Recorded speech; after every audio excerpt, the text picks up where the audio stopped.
Kesimpulan closingnya, kalau tidak ada salah satu di antara 5 itu, maka kita wajib pastikan bukan diibadah dan tidak dicintai Allah. Contoh tahlilan. Langsung to the point. Apa? Kan orang Jawa Timur apa adanya. Tahlilan. Gitu. Orang Jawa Timur itu punya kelebihan, enggak suka tersinggung. Makanya pakaian belangkonnya kan enggak ada mendol belakangnya. Beda dengan Jawa Tengah, mulus mendol. Gitu. Saya tanya, perintahnya ada enggak? Ayo, cek. Cip, 2, diridhoi enggak? Umpamanya siapa yang tahlilan ridho Allah, ridho Rasul, enggak ada. Dipuji enggak? Siapa yang tahlilan sekian kali dapat ini, enggak ada. Surga, ayo. Mana? Enggak ada. Baca manaqib, Maulid Nabi, ayo. Bagaimana caranya untuk mengetahui bahwa perkara-perkara itu ibadah, gitu ya, sehingga nanti kita bisa membedakan mana itu ibadah, mana itu adat kebiasaan. Intinya kaidah yang keempat ini ingin kita sampai kepada hakikat ibadah. Ibadah ialah, hakikat ibadah, segala sesuatu yang dicintai oleh Allah. Itu ibadah. Buka itu, Pak. Masuk. Oke.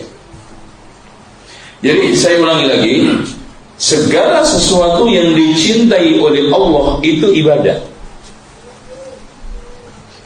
Jadi kalau kita ingin memahami ibadah, hakikat ibadah secara simpel, ibadah itu hakikatnya seluruh apa saja yang dicintai Allah itu ibadah.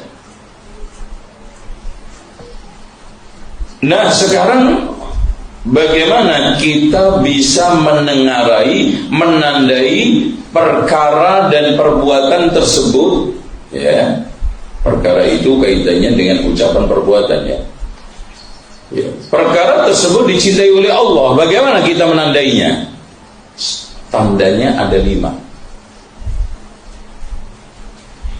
Jadi perkara tersebut itu dicintai oleh Allah atau tidak, kita ciriin, kita tandai 5. Itu. Yang pertama, perkara tersebut diperintah oleh Allah. Makanya dari sekalian, setiap apa saja kalau nggak diperintah Allah, kita nggak bisa mengklaim itu dicintai Allah. Karena itu diperintah Allah, pasti dicintai.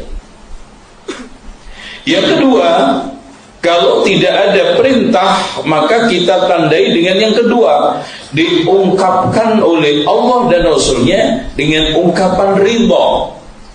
Makanya dari sini kita bisa pastikan segala sesuatu yang diperintahkan oleh Allah dan Rasulnya pasti dicintai oleh Allah dan pasti ibadah. Yang kedua, segala sesuatu yang diridhoi oleh Allah dan Rasulnya pasti ibadah, dicintai dan ibadah. Contoh, Inna Allah la yarda 'anil 'abdi idza akala aklatan fayahmaduhu 'alaiha. Sesungguhnya Allah itu sangat ridha kepada seorang hamba ketika makan, habis makan mengucapkan alhamdulillah, habis minum mengucapkan alhamdulillah. Berarti habis makan, habis minum mengucapkan ibadah, mengucapkan alhamdulillah apa? Ibadah. Jadi segala perkara yang diungkapkan oleh Allah dan Rasulnya dengan ibadah, dengan apa? Ridha, itu pasti ibadah. Yang ketiga, kalau tidak ditandai dengan perintah, atau yang kedua tidak ditandai dengan ungkapan ridha, yang ketiga dipuji oleh Allah dan Rasulnya. Artinya segala sesuatu yang dipuji oleh Allah dan Rasulnya pasti dicintai dan akhirnya ibadah. Allah dan Rasulnya memuji orang bertaubat, memuji orang-orang yang bersuci, memuji orang yang bersedekah. Berarti bertaubat, bersuci, bersedekah itu ibadah. Ya. Yang keberapa? Yang keempat, dijanjikan oleh Allah pahala. Jadi setiap perkara mana saja yang dijanjikan oleh Allah dan Rasulnya dengan pahala, maka perkara itu pasti dicintainya dan akhirnya ibadah. Dan itu banyak contoh. Man qala subhanallah wa bihamdihi law ghurisat lahu nakhlatan fil jannah. Barang siapa yang membaca subhanallah wa bihamdihi sekali, maka ditanamkan satu pohon kurma di surga. Berarti ibadah. Man qara harfan min kitabillah falau bi hasanatun fal hasanatu bi asyri amsalha. Barang siapa yang baca satu huruf dari kitabullah, maka dia sama aja.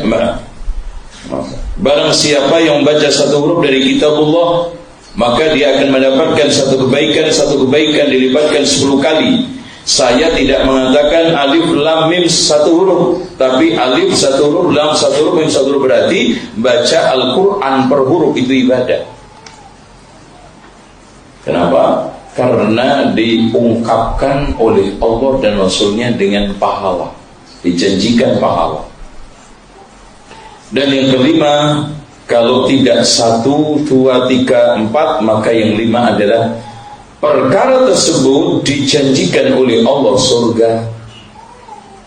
Jadi artinya kesimpulannya begini, segala sesuatu bila itu diperintah oleh Allah dan Rasulnya, atau diridhoi oleh Allah dan Rasulnya, atau dipuji oleh Allah dan Rasulnya, atau dijanjikan oleh Allah dan Rasulnya pahala, atau dijanjikan oleh Allah dan Rasulnya surga, berarti apa? Ibadah.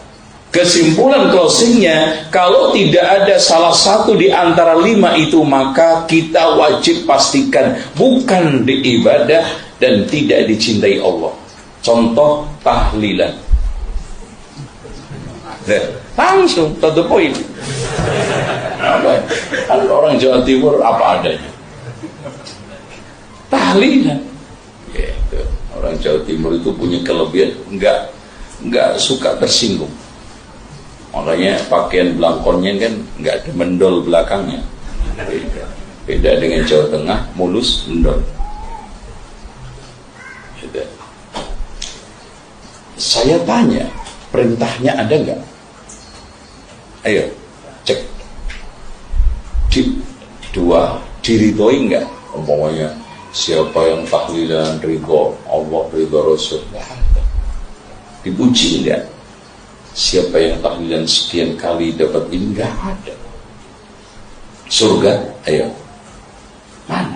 Enggak ada. Baca manaqib, Maulid Nabi, ayo. Siapa yang maulidan 5 kali sama dengan umroh sekali?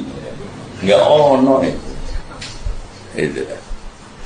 Dan kenapa antum susah payah buang-buang umur waktu untuk hal yang perintah enggak ada, ridho Allah enggak ada, pujian Allah enggak ada, pahala enggak ada, surga enggak ada? Ngapain? Itu. Jadi setiap sekarang ibadah yang antum lakukan, pertanyakan salah satu di antara 5 itu.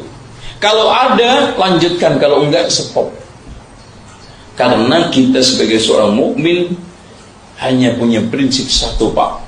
Saya enggak mau keluar keringat kalau enggak ada surganya. Udah, ngapain aku?